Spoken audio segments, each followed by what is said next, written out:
That last part right there. Just insert cool music saying at the end of that one. We're still working on that one in progress. My bad, y'all. I love that bass line, man. That reminds me of somebody you probably very familiar with down there in Miami. Bing, bing, bing, bing, baby, bing, baby, bing, baby, bass. You remember DJ Magic Mike? Yeah, that was Orlando. And there was a very, very clear line between South Florida music and Orlando music. We were repping really hard. We had a lot of guys. We obviously had 2 live and a bunch of folks, but then eventually it creeped its way up 95, actually north instead of 95 south. But yeah, Orlando was the place for DJ Magic Mike. I think we saw him at Firestone out there once. But yeah, he was big, man. He was the only one really competing with anybody in South Florida. Man, DJ Jam was it? DJ Jam, Pony Express. Like I was stationed with some guys from Lakeland. Some guys from Florida, man, they all had the tapes and the eventually the CDs that came from out and learned about that culture. So shout out to, the DJ Magic Mikes of the world down there in Florida. What's good with you, man? For anybody who doesn't know, obviously the show is Square Groupers. If you don't know what a Square Grouper is by this point, I'm sorry. I have no idea how many times BG and I can go over it with you. But obviously the intro was just a bunch of Square Groupers lined up with some Miami bass in the background. But that's what this show is all about. We're talking about cannabis almost all the time here. If it's not cannabis, is someone involved in cannabis, a group of people involved in cannabis, people trying to get, push rights and things like that. Obviously legalization, the MORE Act and stuff like that. So we're going to talk about all that kind of stuff. And today's focus is actually on women in cannabis, with a little Z at the end, because that's short for business, in case you didn't know that.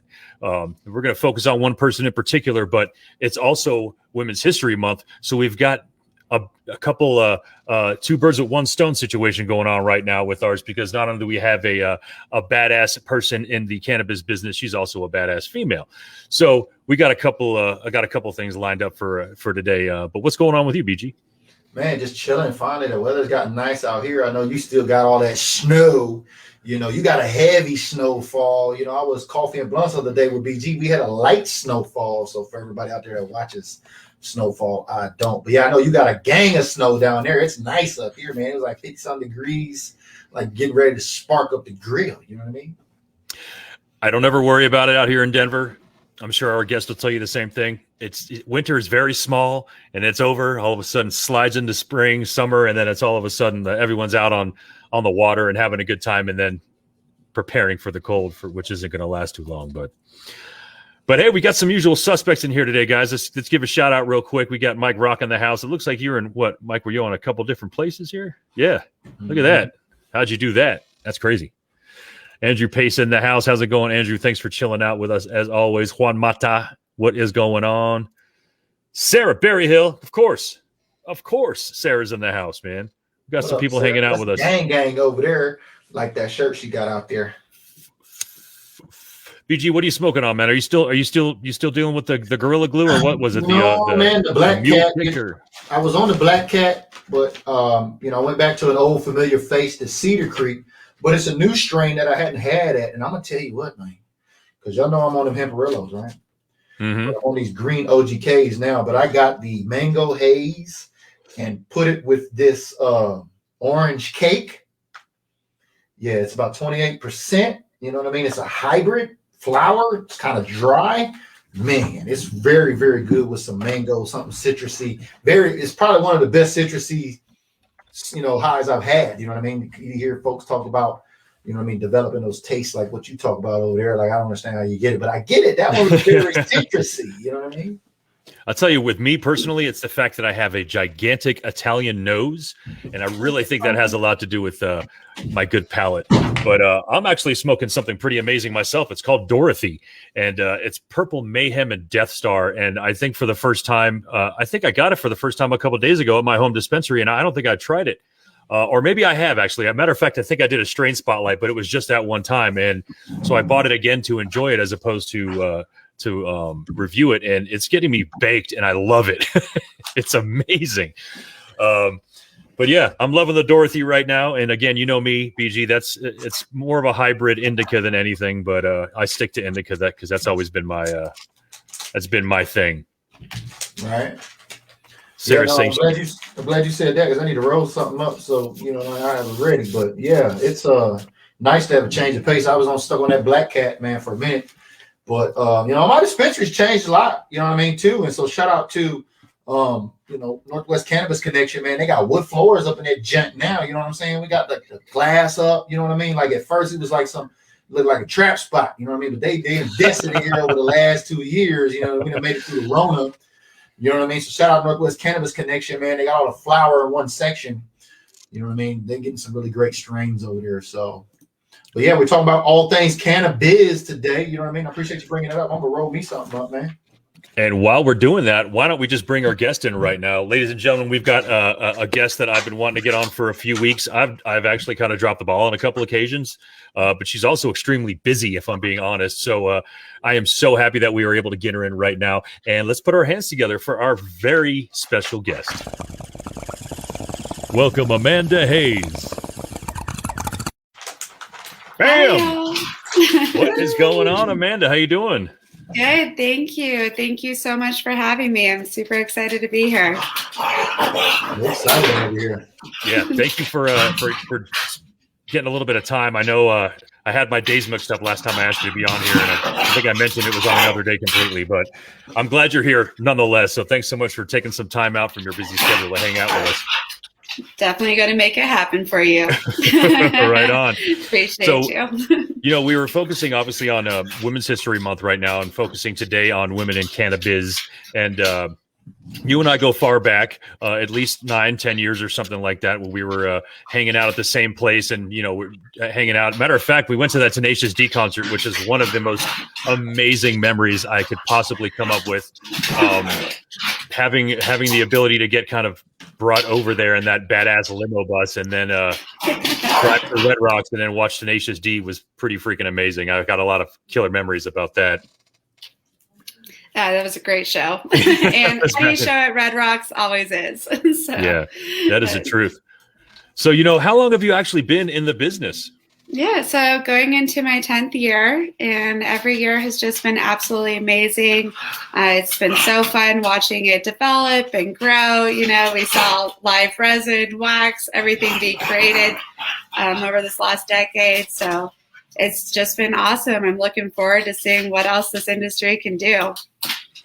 Apparently a lot. It is exploding. And, I honestly can say to you that I think I myself thought there's no way that anything different can happen other than what we're doing. Like we started dealing with bubble, like you said, bubble hash and like, oh, cool. Like a live resin. That's badass. But like just everything else from packaging to just even the, I don't want to say the word paraphernalia anymore, but even pieces and items and stuff like that are space age now compared to what, even when you and I were kind of working together back in the day, it's like light years ahead.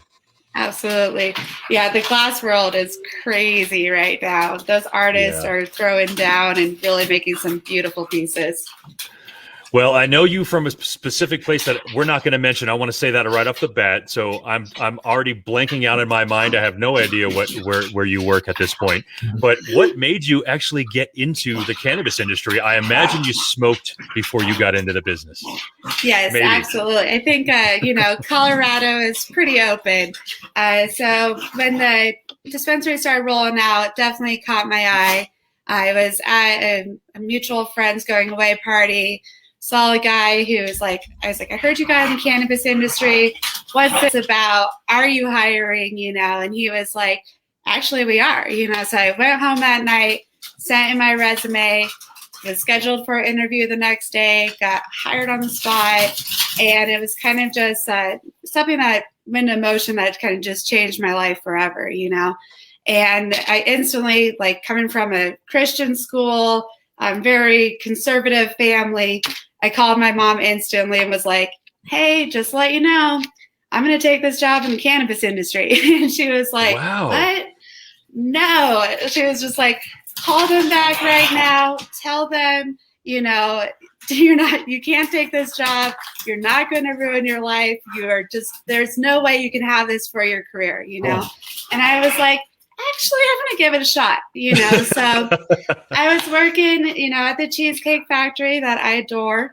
And I was going to school, paying for college. And it just really started to transition into something that I was like, okay, this is pretty cool. I can go to school and I can pay for school and I can, work in this incredible industry. And then it just started kind of unraveling in the sense of how incredible this industry is and the impact that you can make with connecting with people and really just breaking down barriers and really sharing this incredible experience with people.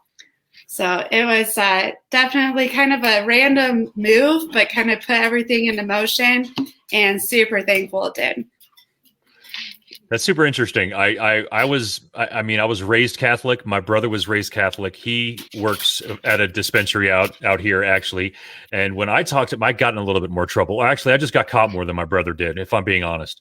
My mom, when I talk to her, we'll talk about my brother being in the industry, and she sort of talks about it in a very legitimate way. And then when I try and talk to her about how I'm growing cannabis, she's like, I can't believe you're fucking growing that shit. And it was sort of that, like, she clicks on her Catholic persona when she speaks to me, I think is kind of how that works. So it's very interesting to hear that you had a sort of a conservative background, because you know what, I don't really know.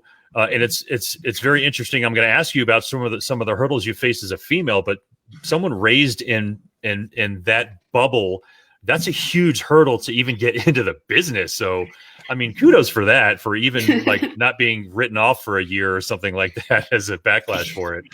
I definitely kept it on the low, besides mom for a while. And honestly, it took about 5 or 6 years before my mom was even like, oh, this is a good industry. Like, okay, oh, this cannabis thing is actually something, That's what I was going to ask, is like now, 10 years later, obviously, you know what I mean? But that's good to hear. Yeah. No, I'm sorry to interrupt. I'm just thinking out loud. No, BG, I'm glad. I'd like to hear you ask questions yourself, actually. But yeah, that's kind of what I was going to ask too. Like, has anything changed? Is any stigma dropped for your mom or for anybody in the family? Is it better for them?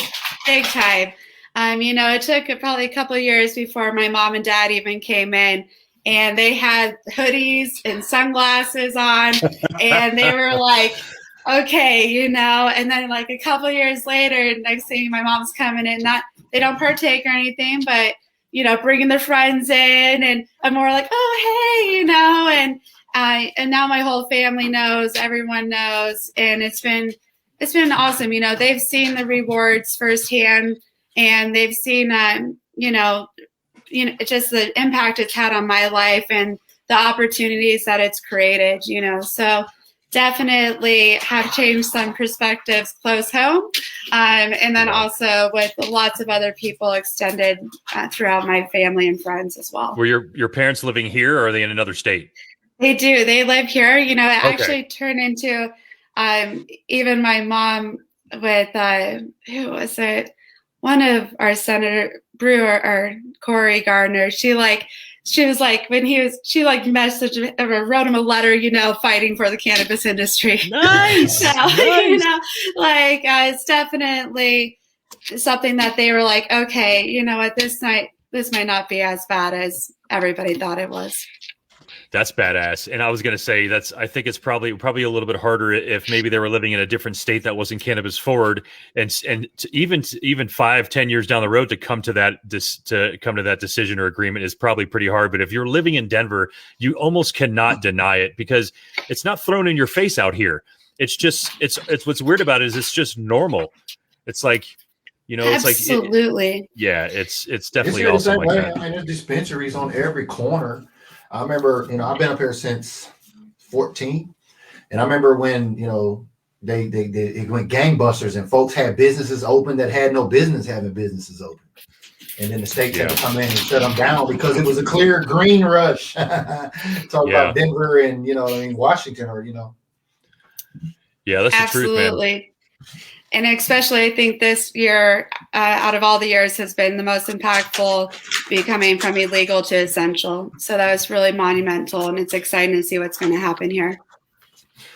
Yeah, I want to ask you, do you feel that there were any hurdles you might have faced, like entering as a female into this industry? Because it's something I don't consider a male-dominated industry, but I was in it for a very short period of time. So anything like that you had to deal with right coming into it?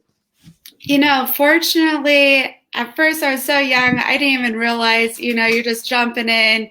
You don't really understand the inequalities that exist in the world.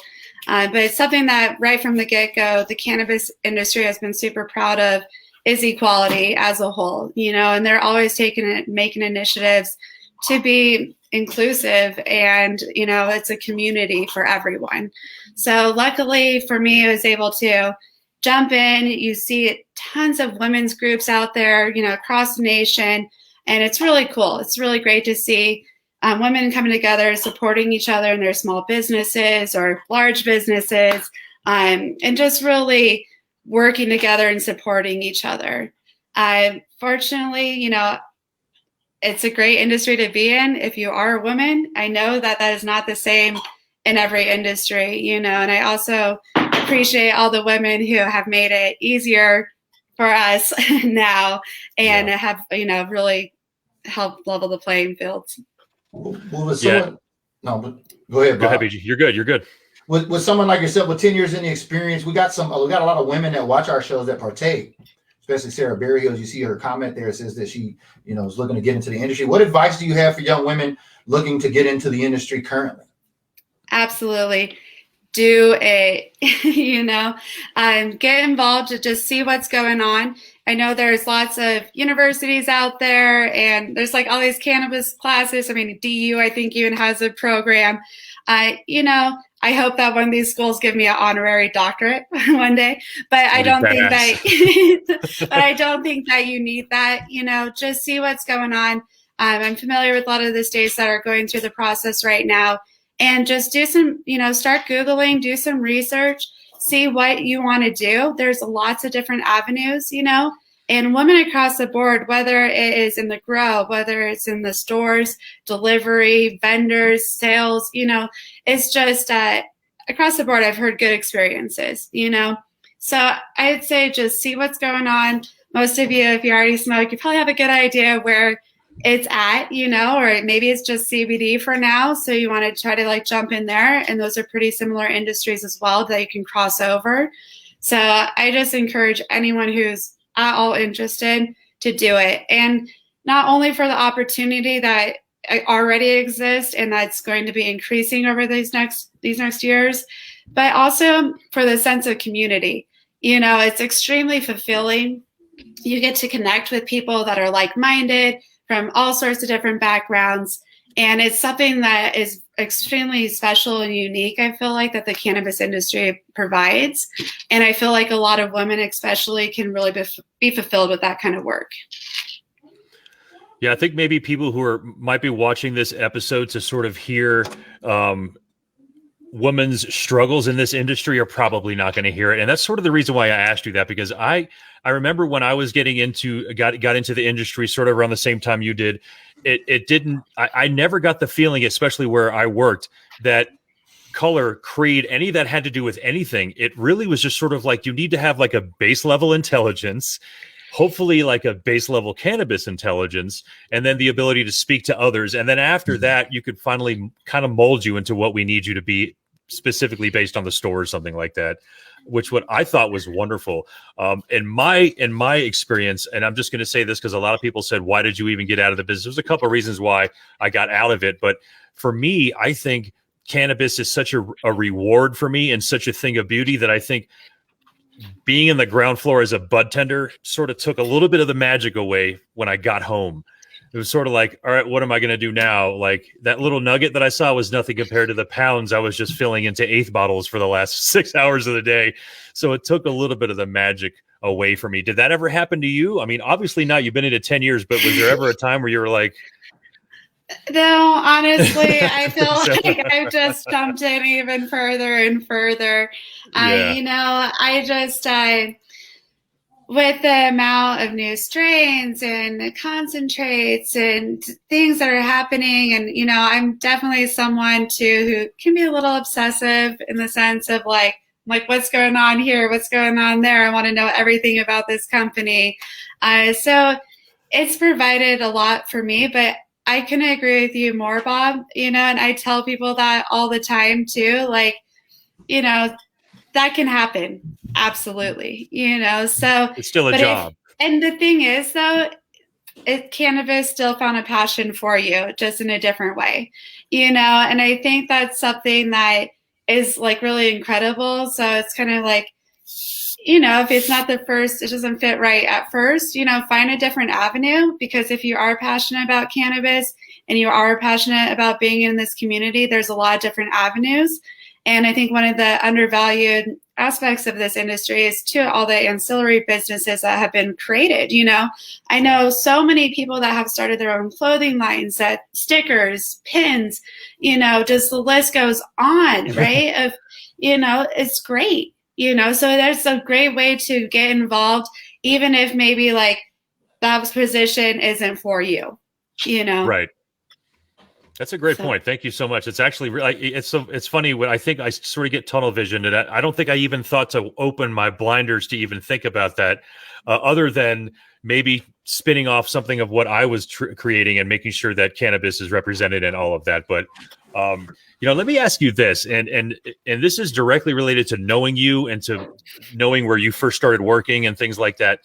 When I first started going to my home dispensary, there was a pretty good set of about 8 or 9 strains that I could always get there. And we're talking about like LA Confidential, Bubblegum, Pre-98 Bubba, some of these strains that I cannot find anywhere. I don't go anywhere else other than the place I shop at. But I know I don't see them touted, because what I do see a lot is Wedding Cake, Mac, the spin-offs from the citral kinds, were like, the mandarins and things like that. There's a lot of the big boom, obviously, with Mac right now. Do you see some of the classic strains like, the Northern Lights and things like that, Romulan?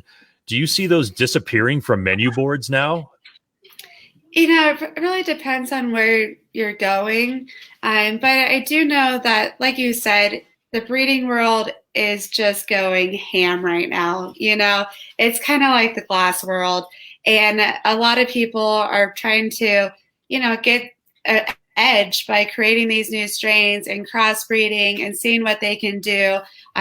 Searching for those different kind of terpene profiles and highs and strengths, and just like, it's pretty amazing. I'm super thankful for anyone who grows, because I had to give it up. I have houseplants now. I'm very proud of those. Yeah. But right.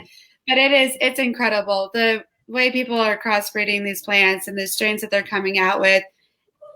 There's so many that are coming to the market, and as the industry grows and the consumer base grows, people are strain hunting like crazy.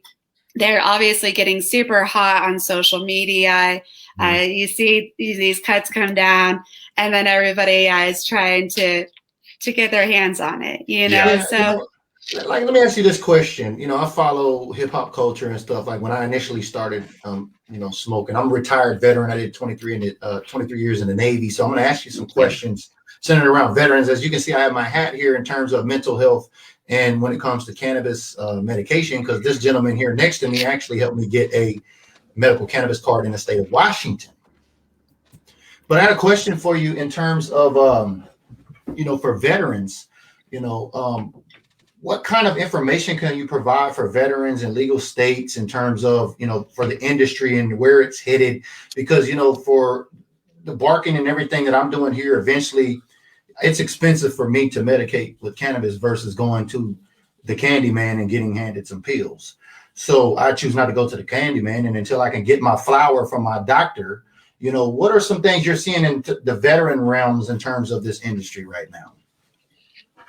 Absolutely. I know that there are some programs out there that definitely heavily support our vets and cannabis use, So I recommend getting involved, trying to push some of those initiatives forward, because obviously all of our vets deserve access to medicine. Definitely thank you for your service. Really appreciate you. And, I'm not a doctor, but I've seen literally thousands of people that have been helped by cannabis. And, I think it's extremely important that we do get access to people that are in need of it, And a lot of times at first, especially when, this market was opening up, a lot of people would come to me and be like, well, does it work? Or is this just is this fake, And I just told them, I was like, honestly, who cares? If people are finding relief and if people are feeling better because of cannabis, who cares? It's working, Right. So, and it's just been by the sheer amount of people. So I hope that sooner than later. I'm like obviously super pro legalization. I want, at least medicinally, instantly. It should, people everywhere. We shouldn't have had to watch people move from other states to get access to cannabis. Yeah. It should be affordable. And, not only cannabis, but so many other benefits and rewards should be going to you and all of our vets out there, because you deserve it. So thank you. No, thank you. I appreciate you answering that. And then on the flip side of that, because I always like to play devil's advocate, you talk about super pro legalization, as we're anticipating legalization here, because that's why we got our boat in the water, because here with Square Groupers, the idea is have your boat in the water, so when this tide comes in, all the boats rise. But you got these folks, and I don't even want to say his name, but this gentleman out of Nebraska who recently said in the news that if you legalize marijuana, it's going to kill your kids. I mean, to something that extreme, I don't know, I don't want to get too political here, but someone being in the industry, when you hear these outlandish things like that, going back to a la Harry Anslinger, what is your first thoughts when you hear something like that? Absolutely. I can definitely kind of go all day on this, but I'm a very pro in the sense that if we're going to have alcohol and if we're going to have cigarettes, then you need to have cannabis. I mean, about 88,000 people die from alcohol every single year. I can't say any, deaths from cannabis. I see some things that come out like more people were killed by unicorns last year. So and I know that there's some people out there that are fighting, saying that was involved. But as far as I know, there's also been other factors and variables that have been involved in these, tragic deaths. Obviously want people to live and be healthy and enjoy their life. But if you're going to have something like alcohol legal, then we need to have cannabis legal as well. And if you're going to be prescribing pain pills to people, then you need to let people have access to cannabis. I would totally feel maybe opposite about cannabis if these other things were on the street all the time. I find it extremely offensive that I have the right to go out and chain smoke cigarettes and kill myself from lung cancer, and I can't, maybe light up a joint in another state. So it's just, it's something that I think is unfortunate. And especially when I hear people say things like that, it does make me want to know, I hope that you're completely sober, and I hope that right. This guy asked, and thank you for answering that. But these folks are based on his research, and I'm like, I'd like to see that research he looked at, because Bob and I talked about here on a recent episode of Square Groupers. We actually follow marijuanamoment.net, who, as you see, Wanda James is pretty big out there in Denver and Colorado. I'm pretty sure you know her, may have met her or know her personally, but I follow her on LinkedIn. But marijuanamoment.net is a big platform over there, and putting out this information that, some studies are going to be swayed to based on the opinion of the people doing the study or the people funding the study versus the actual information we're trying to extract from it, like some CBD oil, right? You know what I mean? It's, folks come out here and it's going to kill your kids. Dude, you need a hug. To come out and say something. I don't know anybody. That.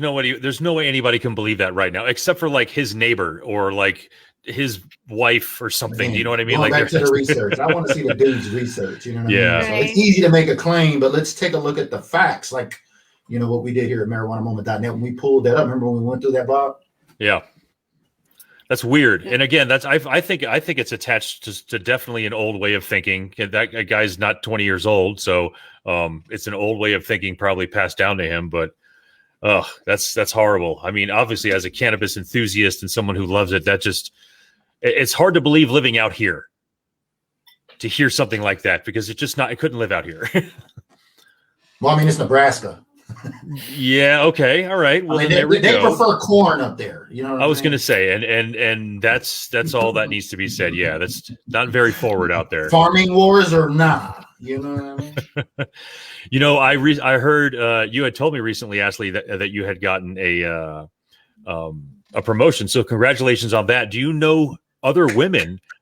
Yes. Do you know any other women in the position that you're in, or have you seen women sort of laterally move up a ladder with you in this industry? And can you speak on any of that? Absolutely. Across the board, I've been fortunate enough to work with a lot of women in this industry that have moved up and that are growing and really, paving a way in this industry and making names for themselves, which is awesome. It will be interesting to see what happens these next few years. Already, obviously, we're seeing a huge influx of larger companies coming in, lots of buyouts, and lots of people taking top executives from other industries and implementing them in this industry. So you are starting to see some of that crossover a little bit. We're a little less female, but that's why I really encourage. I want myself included and every woman in the industry and those who are going to be joining in the future to really, again, break down that as well. This is an industry that's young enough that there can be, I know there's been huge progress in the Fortune 500 companies and top female leaders, but it's still like under 10%, so it'd be great if, maybe 10 years from now we're talking and there's a good percentage of women executives and top leaders in this industry. So that's something that I definitely hope for in the future to see out of this industry. Yeah. I think it's scary. I think if you go back to, we've all been around since the .com industry, and folks who didn't, I was in the military at the time, so from a business standpoint, I didn't pay, but that's all you heard, the .com. It's coming, folks. Legalization is not a matter of if, but when. And I'm telling you, I'm the first to tell you, vets are going to be able to go. I can't wait to go to the doctor. And they said, give me that strain Amanda Haze was talking about. Yeah. That would be a beautiful thing. All right. So you know what? We can let's ask you some of the I'm going to just say the industry basics, because I remember some of the first times meeting you. I eventually just became known as Indica Dude, and it was just always about indica. And let me talk to you about indicas and get this dude off of my line. I just want to sell him his weed. Are you indica, sativa, or hybrid? At first I was sativa. The dispensaries opened up. I was like, sativa. I can't be tired. That's all I can have is sativa. Netflix and chill all quarantine. And then I think it was like a Christmas Eve or something. I was like, all right, I'm going to try an indica. You know what? And it was good. So now I'm kind of all of it. I'm just a big believer in trial and error. Everybody's endocannabinoid system is different, and how that matches up with the plants is, really unique experience. And it, unless you have some issues with raciness or anxiety, then maybe not try the high sativas. But for the most part, it's just, seeing what works best for you and what you like. And now I definitely have favorites in all of those categories. That's what I wanted to ask you a while ago. Talking about strains, and I got scatterbrain here, but going back to this hip hop culture, you hear these kids talk about this Jaja or whatever this strain is. That's you talk about as this information comes out. I've not seen that anywhere. And tell me, are there just? I guess because I'm in Washington, we probably only get exclusive stuff here, and then folks only get exclusive stuff there. Is that kind of how that works? You'll see some strains definitely all over, but I haven't heard of that one specifically. But there's definitely something like that. I've been seeing it here and there. So now I'll keep my eyes open for it, though, for sure. I think there's some. There's a few dispensaries out in Denver that are I don't really know how to say this. They're more of like a Walmart where you can kind of go there and they're constantly churning over brands over and over, where we probably be running into that. I've been to a couple like you were talking about, BG, where certain hip hop artists, they have like a section where it's like, this is just all hip hop artist weed, so you can go and check that out. I think that's probably the case in some of these more retail oriented, right? That too. I know that he had one just come out. There's been a few. Lil Wayne had one. Oh yeah, Lil Wayne. Everybody's in the game now, but a boy that played for what's his name? He's got the company Viola, named after his grandmother. Al Harrington. Al Harrington. Now that's an OG in the game. I think he's actually one of the first guys, entertain or star or sports guys that's left and got into it. But now everybody, it's the thing to do because everybody sees it, quite frankly, like we do. Here's Clay Rubens. Absolutely, he's done amazing things for this industry for sure. What is your all-time favorite strain? All-time favorite strain is so hard. I ask people this all the time. If you had to smoke one strain forever, what would it be? All of them. And you just Right? explained So that hard. you smoke all three types. So yeah, that's probably going to be a tough one. How about this? We'll go with what's your favorit sativa? Since you started off as a sativa person, what was your favorite sativa that you went to? I'm going to consider all these three sister strains one choice, but the Headband, Sour Diesel, Chem Dog, those three, just that flavor profile, head high is so good. Yeah. I definitely can't go wrong anytime you have that. And I haven't seen Headband in just by itself in a long time. It seems to be something that seems to be crossed quite a bit.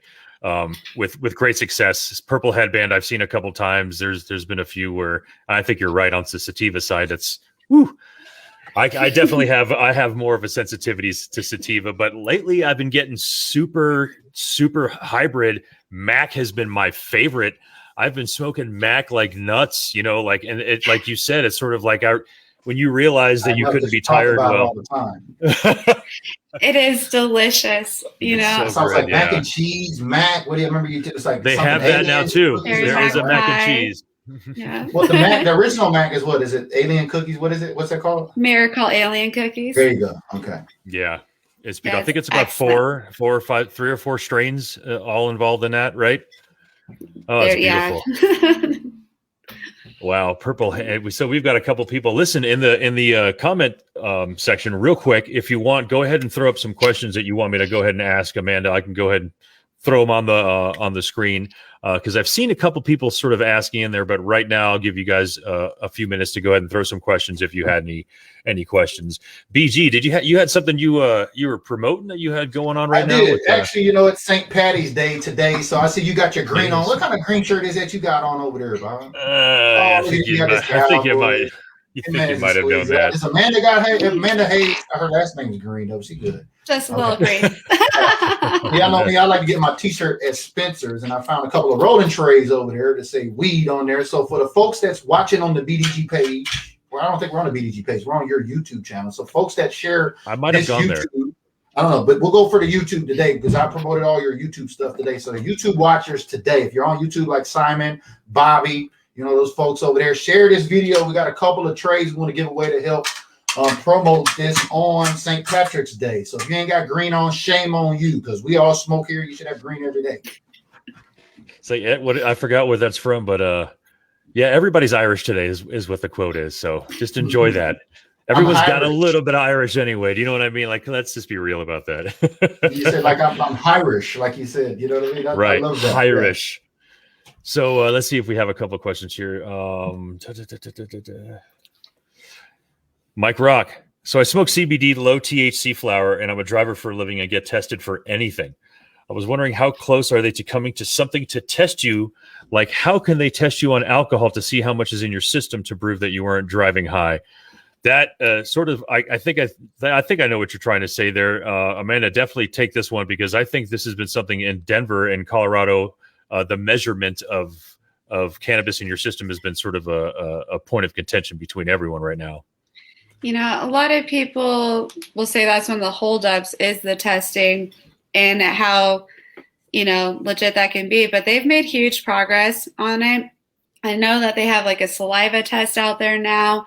And you just have to be really careful because it seems like it's super inconsistent. I don't want to talk too much because I know it gets a little weird with legalities and testing and things like that. But I do know that there's been cases here where people have fought it and have won because of the inconsistencies about it. But because I know one issue that it's like really kind of alarming for people is it's hard to say, like, narrow it down. If you're a heavy smoker and you get tested, it could still kind of look like you smoked more recently than you have. Yeah. So it's kind of one of those things that I think they're still narrowing down, but they've made huge progress. And a lot of it has been oral or saliva-based testing. Sarah was asking, do you prefer flower or concentrates? Because you obviously see a massive amount of both of those. Which do you prefer? Great question. I think there's a time and place for all of it. A flower, always love it. I like to roll it up. We'll put it in a bowl, bong, anything. Yep. It's always good. Concentrates are just so diverse. You can add a little cold water hash to make your bowl a little stronger. Love live resin though. What they've done with live resin is incredible. The flavor profile, the strength, it's something they've just unreal, so thank you, all of our extractors out there. And edibles too, though, if you need to go for a hike or you want to relax a little bit, that's a great option too. So vaping as well. I'm a fan of it all. So thank you. And that's the thing too. It's just like the sativa, indicas, concentrates, it's not for everybody, and that's okay. We got a lot of different options these days. And that's great, so obviously a big fan of just like what makes you feel good. But I definitely think they're all incredible. Yeah, you can buy like soda. I mean, not soda, but the bottles, like I said, weird section, I call it, because I camp out in the flower section of my dispensary, and I call it the weird section where everybody comes in from picking up online. And you see that stuff, and they got a lot of, like you say, variety is a good thing for a diverse portfolio, because a lot of folks really just, concern the cannabis industry only with flower. Yeah, absolutely. And it's incredible. I mean, like I was saying with the topicals earlier, and just like how that kind of got my mom into it. Still, topicals blow my mind, because I'll be like, oh yeah, it's great. I'll recommend them for people. And then, I went on like this really long hike this summer, and I put it on my shoulders because they're just turning up, and just instantly, relieved and relaxed. And you're like, man, this actually, all of it is so unique and just like so effective. And there's so many different ways to consume it that is so helpful for so many people that it's great, and that's why I always do, like, I'm like, even if you're just, if you like smoking, awesome, smoke, it's great, And if you like, maybe you're like, no, I don't want it in my lungs, eat an edible, as long as you're going low and slow and just really not overdoing it, like, you're going to have a good experience. Yep. That's great advice too, because I have definitely experimented over the years that I've known you with getting edibles. Dabbas were my favorite for a very long time. There's a couple that I would take every once in a while, but over the course of this quarantine, my friends, my neighbors started making gummies, and I've sort of been like a guinea pig for them, and I've been taking them to sleep.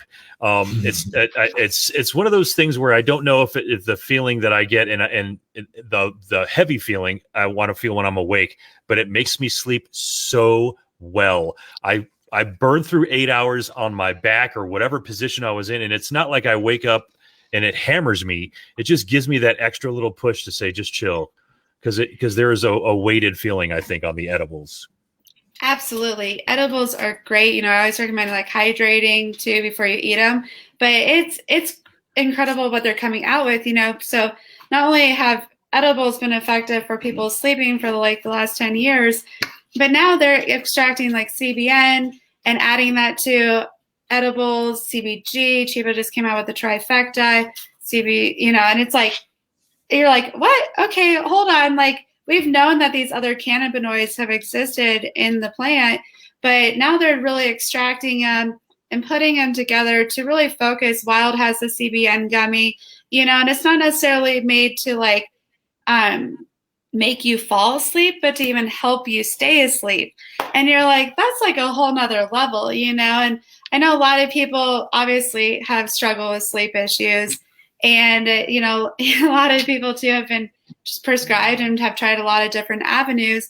A lot of times they wake up groggy. Like you said, you have that hangover, and a lot of times, as long as you know what to take, you won't wake up with that groggy feeling or daziness or haziness when you wake up, So I'm excited to see what else the cannabis industry comes up with for specifically sleep, because already this year, these are two products that have come to the market that are designed for sleeping. And I think it's really great. And the Midnight Chocolates, I guess that was another one too, where they really teamed up with or did a lot of research on natural ingredients and combining that as well with the THC. So it's cool. It's really interesting to see what companies are coming out with.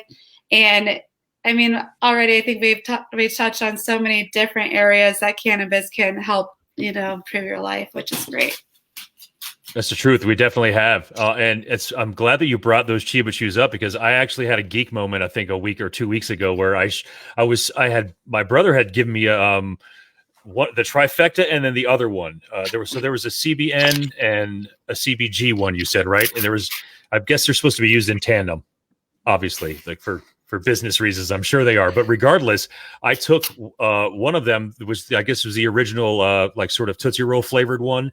And I took, I think, 4 of those, and it was amazing. And the next day I woke up and I was like, I feel great. I think I found my like perfect dosage area, and shouted them out on Instagram, and they wound up following me and saying thank you. And I was like, oh my God, Chiba Chews.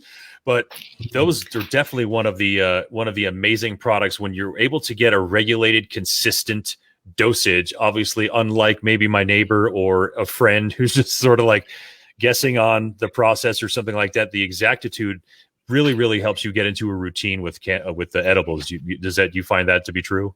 Absolutely. And don't get me wrong, because I am thankful for all my home chefs. I think that's something really cool that you can do at home, and it's great. It's just like another, great way to experience cannabis. But the thing that is the biggest shift with edibles over the years was when you first started taking them, you didn't know what you were going to get. You could maybe not feel anything, maybe you're wrecked, and it was really hard kind of gauging where you're going to be at. And now it's such a science that they've broken it down to milligrams, and exactly what you're taking, just like taking Advil or anything else, So obviously the biggest issues people have with edibles is, I don't feel anything, I'm gonna eat more. I don't, I still don't feel anything, I'm gonna eat more. And then they're like, whoa, what just happened? So definitely you want to give yourself more than enough time really to take on what you're feeling before you make it uncomfortable, because that's not something you want to experience, Yeah. But it's cool. The milligrams and the science behind everything that they're coming out with, it's incredible. And it really is down to, like you said, once you know exactly what milligram to take, it can be extremely pleasurable experience. Yeah. I think I had definitely taken them during the day a couple times, because I figured my limit. I was like, all right, if 40 or 50 is going to keep me down, let's try 15 while I'm awake. And maybe that seems to be a decent number where I can kind of walk around and feel a little floaty, like, this is cool, and that's kind of all I'm looking for. If we're being honest, we're looking for an alter to being altered in some way. And I've found that during the day, I can take low doses of it and be okay. I know that when I get to a heavy point where I just feel like I'm going to go to bed, like, that's it. This is it. I'm not going to be able to make it through this movie or anything like that. Sarah says topicals healed her mom's hands after chemo. That's beautiful. I use them for all the things that tall people have to deal with: elbows, knees, everything like that. They're amazing. They definitely have worked. I'm glad you brought that up too, Amanda, because it was one of those things where I felt like selling, like I was trying to sell snake oil to my friends in different places. Like, you've got to try this. And they're like, dude, it's a roll on. I'm like, no, look, it's just the THC, something with your body, and the CBD and a little bit of mentholatum. Like, forget it. It's just so good, man. Like, and people don't get it, especially my friends in Florida who may be in illegal states or that are not fully recreational. They're like, I don't know, how can you spend that much? And I'm like, if you want the relief that you're going to get, spend the money. That's pretty much it. Absolutely, and I'm a huge fan of not living in pain. So yes. It's definitely incredible that they're coming out with things. I don't experience a lot of pain, but I always tell people it's probably because I use cannabis. So the times that I have needed it, though, it has been extremely effective. And it's just a great alternative because it's not as hard on your body as some of these other things out there as well. I had a question for you. Being in the industry and out there, especially leading in Colorado, what can you tell me about when it comes to technology and Uber weed, folks getting weed from the dispensaries from an Uber Eats driver to their doorstep? Right. So Colorado is actually just now kind of rolling that out, and it's not all the way out yet. So I know more California. I've heard a lot of people that have used it in Nevada as well. And it Florida too. seems like, yeah, Florida. Okay, cool. I didn't know about Florida doing it, so that's awesome. I think even Oregon, they do it too. They'll have some delivery people. But yeah, so unfortunately, we were kind of a little bit slower on that front. So I'm excited to see how that rolls out. I'm even more excited that that's just going to create even more jobs in the state. And, you know, I already know get in the industry, you know what I mean? Driving. Absolutely. I mean, you smoke. I mean, obviously you're not going to smoke where you're driving, but I mean, you're delivering weed. That's pretty cool. Be a legal weed dude or a gal. That's pretty cool. You know, so I'm definitely looking forward to that next phase here in Colorado.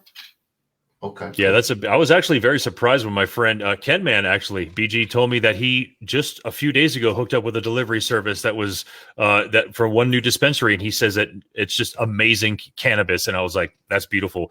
He's like me. Once I find something good, I'm just going to go with that. Like, you can show me all kinds of great shit, but if you can consistently get me this beautiful product, which my home dispensary always does, that's why I can't be pulled to other places. Like, I might go visit you because I'm cool like that, but when I want to get my own medicine, when I found what I liked, I went with it, and we're lucky here to be able to deal with to have that kind of lifestyle for sure.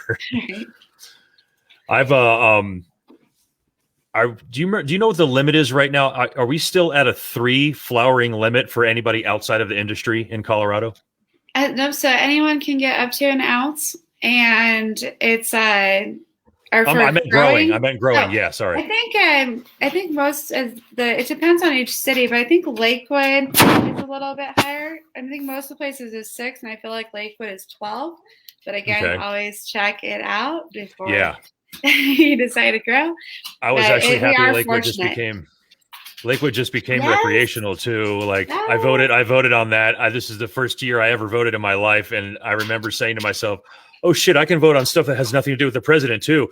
And then I saw Lakewood up for recreational. I was like, fuck yeah, I want that. Maybe I can get my friends to come to me now. Like I said, it doesn't really matter. I just wanted the community to be able to experience it, because I'm still going to go where I go to get my cannabis regardless. So how does your guys' stuff work for Colorado for veterans like myself come with a medical card out of state? Do you guys honor that? Because I know I went to Florida here, and we talked about on Square Groupers. They wouldn't honor it because I wasn't a resident, even though I was, medically registered. Yeah, unfortunately, Colorado doesn't allow any outside medical cards either. But definitely, when you're here, always ask. There's a lot of dispensaries that do, honor a vet discount, military discount. Mm-hmm. I do know that that's something that is really dear to a lot of people. So. Definitely, it is interesting. There's lots of states that do accept medical cards from other states, and that's one of the main things that I do hope to see, open up and loosen up, because you should be able to have that access to that medicine anywhere you go. For somebody in the industry like you, because I'm registered with the Department of Health as a card holder, but obviously it's kind of like discrimination. I can go to another state in the United States and I can't buy. So from somebody in the industry, like, what are you hearing in terms of, how is that, I don't know, how's that all going to work out eventually? I mean, is there anything pointing towards that? Is that too far down the line, or? That is what I'm excited to see what happens, especially again, like after this last year and being open when most of the economy was closed. I really hope that the other states are, starting to get Michigan start deliveries too. Like, Michigan's been huge, doing great things for the legalization of cannabis. Like, and it's good. I hope that people realize how many people were still able to go to work, how many people were able to, supply an income for their families. And I think that is just really became undeniable this last year. So especially on a medicinal level, I hope that very soon, within the next few years, we are seeing these states open up and the federal government makes a move. And I think it's going to happen. Within 2 years, we'll be there. I think this year it's too close. It's almost like it's going to happen. But I think this is going to be something that's going to push it till next year. And it'll probably happen because we got to get this corona stuff taken care of first, I believe. Right. And that's what I think. I'm like, if we can have medical available in all the states within the next 5 years, I would be like, all right, good job. Because I know it takes us a long time to kind of get moving. But I do hope that, this was definitely a year for other states to keep their eyes open because, again, like Colorado hasn't been hurting as much as some of these other states, which is nice because people were going to work still. Well, it looks like we're going to wrap it up here. Amanda, I want to thank you so much for coming in and hanging out. I've known you for a long time, but as soon as I started kind of getting this thing rolling with BG and the Square Groupers, I was talking about getting people into industry, and I think this whole thing lined up right now with Women's History Month and having you coming in and sharing your experience with us. I thank you so much for doing that. Is there anything you wanted to say before we got out of here? I agree with y'all out there. Thank you. Legalize it. Get out there and vote. Bob, I'm so happy. I voted a few years ago when I lived in Lakewood. It did not go through. So thank you so much for continuing that. Definitely have seen the power firsthand living in the state of Colorado of what your vote can do. And I just encourage anybody out there to go vote. Let's legalize. Hell yeah. BG, anything you wanted to ask Amanda before she takes off, man? Man, I've been a fly on the wall, and thank you for answering my questions. Like I say all the time with Bob here, he's a ganja god. He knows everybody I don't know, and I'm thankful, and he's helped me along this journey as a veteran. And I thought, man, it's just great to be able to bring the ladies on this month. So thank you for coming on here for Women's Making History with Square Groupers. Thank you. Thank you. It was an absolute pleasure to be here, and I look forward to seeing you all again. And have a wonderful day. Thank you. All right, Amanda. Take care. We'll see you soon. Don't forget to share. Don't forget to share on YouTube. And if you're on Facebook, jump over to Bob's YouTube. Make sure y'all subscribe over there and share. Bob's going to track those shares. We got these rolling weed trays. You want the weed trays or do you not want the weed trays? They're square, but they're round. You know what I'm saying? They're square groupers, baby. It's cool. They're little, they're like Breaking Bad kind of situation there. Right. You see that? I like that. Yes, sir. Well, listen, Sarah, thank you. Simon, thank you. Mike, Brandon, everybody who came to hang out today. We had a lot of people on. I think about 12 or 13, if I'm being honest.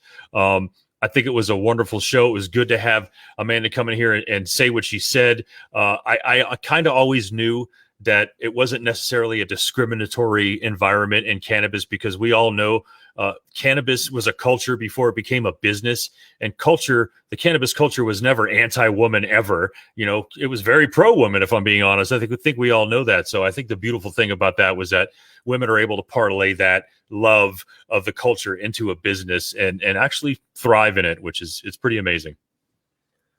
Oh, definitely. Looking forward to more women, not even on, it should be Women's History Month every month. So let's get all the women on every month. What do we say? Yeah, no doubt. Always a good time, Simon says. Thank you so much, man. That's great. Awesome show, Sarah. All right. Well, listen, we appreciate it. Thank you again, Amanda, for coming and hanging out. Really do appreciate it for taking your time. I know you're real busy.